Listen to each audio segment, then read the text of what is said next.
শোনো, যা ভেঙে যায় তা শেষ হয়ে যায় না। কিছু ভাঙা জিনিস আবারও সুন্দর হতে পারে, আর তুমিই তার প্রমাণ।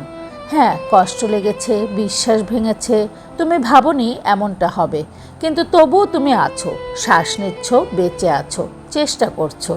এটাই হিলিংয়ের প্রথম ধাপ। সেরে ওঠা মানে ভুলে যাওয়া নয়, সেরে ওঠা মানে আর আগের মতো না কাঁদা, আগের মতো না ভেঙে পড়া, আগের মতো নিজেকে দোষ না দেওয়া। একদিন দেখবে যে স্মৃতিগুলো তোমাকে ভেঙে ফেলতো সেগুলো আর ব্যথা দিচ্ছে না। তুমি শুধু শান্ত হয়ে তাকিয়ে বলতে পারবে, হয়েছে তো, কিন্তু আমি বেঁচে গেছি। Because healing doesn't happen in a day, it happen slowly, softly, silently. ঠিক যেমন ভোর আসে রাতের পর। আল্লাহ যখন একটা দরজা বন্ধ করেন, তিনি তোমাকে আটকে দিতে না, রক্ষা করতেই বন্ধ করেন।